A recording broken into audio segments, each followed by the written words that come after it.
السلام علیکم ورحمۃ اللہ وبرکاتہ۔ دوستوں، کیا حال چال ہے؟ ٹھیک ٹھاک ہو؟ خوش ہو؟ آج کی ویڈیو میں ہم آپ کو بتائیں گے کہ اگر آپ کا لہسن جو ہے 2 مہینے کا ہو چکا ہے تو آپ نے ان کو کون سی کھادیں دینی ہے اور کون سے طریقے استعمال کرنے ہیں جس کی وجہ سے آپ کا جو لہسن ہے وہ موٹا ہو، تازہ ہو، اس کا جو نیچے بنتا ہے، شیل بنتا ہے، وہ موٹا ہونا چاہیے۔ اور اس کے لیے جناب آپ کو کچھ طریقے ہم آپ کو بتائیں گے، آپ نے ویڈیو پوری دیکھنی ہے، اور میں آپ کو یہ بھی بتاؤں گا یہ کون سی چیزیں ہیں جو اس میں ڈالنے والا ہوں اور کون سے طریقے ہیں۔ اگر آپ بھائی کے چینل کے اوپر نئے آئے ہیں تو بھائی کے چینل کو آپ نے خوشبو لگا کے سبسکرائب کرنا ہے، ویڈیو کو لائک کرنا ہے اور بیل آئیکن کو ضرور دبائیے۔ تو میرے دوستو، یہ جو آپ دیکھ رہے ہیں لہسن، یہ تقریباً 2 مہینے کا ہو چکا ہے۔ ابھی تک ہم نے ان کو کوئی کھاد نہیں ڈالی، ابھی تک ایک ذرہ بھی کھاد کا نہیں ڈالا آپ نے۔ تو اگر یہ 2 مہینے کا آپ کا ہو چکا ہے تو آپ نے جناب پہلے 2-3 کام میں آپ کو بتا دوں، پھر یہ چیزیں بھی آپ کو بتا دیتا ہوں۔ پہلے تو یہ ہے کہ آپ نے جناب اس کو ایسی جگہ پہ، اگر آپ نے گرو بیگ کے اندر لگا رکھا ہے یا کسی گملے کے اندر لگا رکھا ہے، آپ نے کوشش کریں کہ اس کو دھوپ والی جگہ میں رکھیں۔ اور دوسرا آپ نے یہ کام کرنا ہے کہ آپ نے جناب اس کی گوٹی کر دینی ہے۔ جیسے آپ دیکھ رہے ہیں یہاں پہ میں نے اس کو گوٹی لگا دی ہے جناب، ہلکی ہلکی لگا دی ہے۔ آپ نے زیادہ گہری نہیں کرنی جس کی وجہ سے یہ نہ ہو کہ آپ کا جو لہسن ہے نیچے سے وہ خراب ہو جائے، زخمی ہو جائے جناب۔ آپ نے ہلکی ہلکی گوٹی کرنی ہے، جس کے اندر سے جتنی جڑی بوٹیاں وہ آپ نے نکال دینی ہے۔ جب آپ گوڈی کرتے ہیں تو ان کو تھوڑی سی ہوا لگتی ہے، آکسیجن کا گزر ہوتا ہے ان میں سے، جس کی وجہ سے ان کی نشو و نما اچھے طریقے سے ہوتی ہے۔ تو دوسرا آپ نے یہ کام کرنا ہے کہ آپ نے جناب گوڈی کرنے کے بعد آپ نے جناب اس کو کھاد دینی ہے۔ وہ کھاد آپ بازار سے بھی لا سکتے ہیں، وہ ہے ڈی اے پی وغیرہ۔ مثال کے آپ نے ڈی اے پی کتنی ڈالنی ہے یہ دیکھ سکتے ہیں آپ۔ اگر 1 چارپائی کی جگہ ہے نا، مثال کے طور پر اگر 1 چارپائی جتنی جگہ ہے تو آپ اس کو 2 ہاتھ یہ بھر کے یا 2 مٹھے جو ہے کہہ رہے ہیں، تو آپ اس کے اندر ڈی اے پی ڈال سکتے ہیں۔ ایک ہی جگہ نہیں، آپ نے اچھی طرح چھٹا ڈالنا ہے تاکہ ایک جگہ نہ گرے۔ اگر آپ نہیں ڈالنا چاہتے تو آپ آرگینک طریقے سے بھی اس کو کھاد دے سکتے ہیں۔ وہ 2-3 چیزیں میں آپ کو بتا دیتا ہوں۔ ایک تو یہ ہے کہ آپ نے یہ آپ دیکھ رہے ہیں یہ ایش ہے، یہ ہے جناب راکھ جسے کہتے ہیں، تو آپ راکھ بھی اس کے اندر ڈال سکتے ہیں۔ اس کی وجہ سے جو ہے اس کی جو گروتھ ہوتی ہے اچھی ہوتی ہے۔ اور دوسرا یہ ہے کہ یہ راکھ ہوتی ہے نا، یہ فنگس کو کنٹرول کرتی ہے، فنگس عملہ آور اس کے اوپر نہیں ہوتی۔ اور تیسرا اس کا فائدہ یہ بھی ہوتا ہے کہ یہ جو راکھ آپ کو نظر آ رہی ہے نا، یہ جو آپ کا لہسن بن جاتا ہے، تیار ہو جاتا ہے نا، تو پھر اس کی جو مدت ہوتی ہے اس کو بڑھا دیتی ہے۔ اگر آپ اس کو ہارویسٹ کر لیتے ہیں، آپ اس کو جب تیار ہو جاتا ہے کھیڑ لیتے ہیں، تو پھر بھی آپ کے جو لہسن اگر آپ سال تک بھی رکھیں گے نا اس کو، تو آپ کا لہسن خراب نہیں ہوگا جناب۔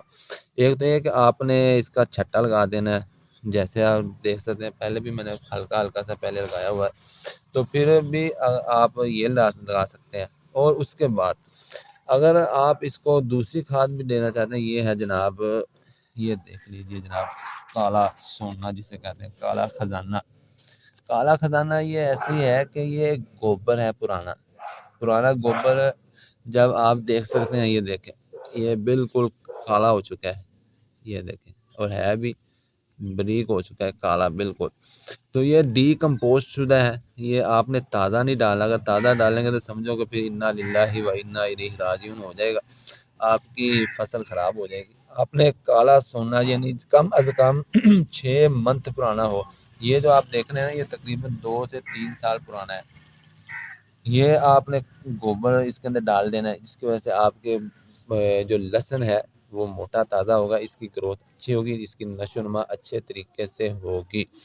اس کے بعد جناب اگر آپ یہ بھی آپ کے پاس میسر نہیں ہے تو آپ یہ کر سکتے ہیں کہ کچھ سبزیوں کی جو لیکوڈ ہوتا ہے وہ بھی ڈالتے ہیں لوگ، لیکن وہ نہ ڈالے تو زیادہ بہتر ہے، کیونکہ اس کے اندر نائٹروجن ہوتی ہے جو ان کے لیے ابھی اس وقت ضروری نہیں۔ ان کو ضرورت ہے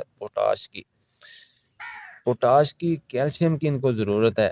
تو وہ ہے، اگر آپ یہ دیکھ سکتے ہیں، یہ نظر آ رہا ہے آپ کو کیلے کے چھلکے ہم نے اس کے اندر پھینک دیے ہیں۔ تو یہ کیلے کا جو لکوڈ ہوتا ہے نا وہ بھی آپ اس کے اندر ڈال سکتے ہیں۔ اس کے اندر آپ کو پتہ ہے کہ کیلشیم اس کے اندر موجود ہوتی ہے، پوٹاش بھی اس کے اندر ہوتی ہے۔ تو کیلے کا جو لکوڈ ہوتا ہے پانی، آپ اس کو تیار کر کے کیلے کے چھلکے ڈال کے 4 دن کے بعد جو پانی ہوتا ہے تیار وہ آپ کو ڈال سکتے ہیں۔ یا اس کے علاوہ جو ہے آپ جو پیاز ہے، پیاز کے چھلکے بھی آپ اس کے اندر ڈال سکتے ہیں۔ پیاز کا چھلکے کا جو لکوڈ ہوتا ہے نا وہ بھی آپ پیاز کا جو چھلکا ہوتا ہے آپ نے اس کو پانی کے اندر ڈال کے رکھ دینا، 5-4 دن کے بعد جب وہ تیار ہو جائے تو وہ لکوڈ بھی آپ ان کو دے سکتے ہیں۔ تو یہ طریقہ آپ استعمال کریں، انشاءاللہ آپ کا جو لہسن ہے وہ گارلش جو ہے، آپ کا جو تھوم ہے وہ انشاءاللہ موٹا تازہ ہوگا۔ تو یہ وقت ہے آپ کا کھاد دینے کا، کیونکہ اس سے پہلے اگر آپ اس کو کھاد دیتے ہیں تو ان کو فائدہ نہیں ہے، کیونکہ ان کے اندر اتنی کیپیسٹی نہیں ہوتی تو اس کو جو ہے سٹور کر سکیں۔ ابھی یہ ان کی کیپیسٹی بن گئی ہے، ابھی یہ تیار ہو رہے ہیں جناب۔ اس کے بعد آپ نے ایک چیز کا اور بھی خیال رکھنا ہے کہ آپ نے پانی اس کو بر وقت دینا ہے۔ اگر آپ پانی زیادہ دیں گے پھر بھی یہ خراب ہو جائے گا، اگر آپ اس کو پانی نہیں دیں گے تو پھر یہ خشک ہو جائے گا، سوکھ جائے گا۔ اور ایک بات میں آپ کو یہ بھی بتا دوں، یہ جو آپ دیکھ رہے ہیں نا اوپر، یہ جو سٹیمز جو ہے اس کی تھوڑی سی خشک ہے، تو آپ نے اس سے گھبرانا نہیں ہے کہ یہ، کیونکہ آخر میں ایسے ہی ہوتے ہیں، یہ آپ دیکھ سکتے ہیں سارے اوپر دیکھ لیے اس سے اوپر سے ایسے ہی ہوتا ہے۔ ہاں اس کا آپ استعمال بھی کر سکتے ہیں، اگر آپ ہنڈیا پکا رہے ہیں تو یہ جو سٹیمپس ہوتی ہیں اوپر سے یہاں سے کاٹ کے آپ استعمال کر سکتے ہیں۔ یہ جس کو پنجابی میں پونکاں کہندے نے، کی آندے نے پونکاں، ارائیں گنڈے نہ کھائیں پونکاں کوڑیاں، یہ پنجابی میں کہتے ہیں۔ تو یہ پونکیں جو ہیں آپ ان کو استعمال بھی کر سکتے ہیں۔ اس کا یہ فائدہ ہوگا کہ یہ جو آپ کے نیچے سے بنے گا نا، یہ جو آپ اس کی جڑ دیکھ رہے ہیں تو یہ اسے موٹا تازہ ہوتا ہے، اس کی ساری جو نشو نما ہوتی ہے نا، اس کی خوراک ہوتی ہے وہ نیچے بلب کو لگتی ہے، تو بلب آپ کا موٹا تازہ ہوتا ہے۔ انشاءاللہ امید کرتا ہوں آپ کو ویڈیو پسند آئی ہوگی۔ تو نئی ویڈیو کے لیے ہمیں اجازت دیں، ملیں گے نئی ویڈیو کے ساتھ۔ بھائی کے چینل کو ضرور سبسکرائب کریں۔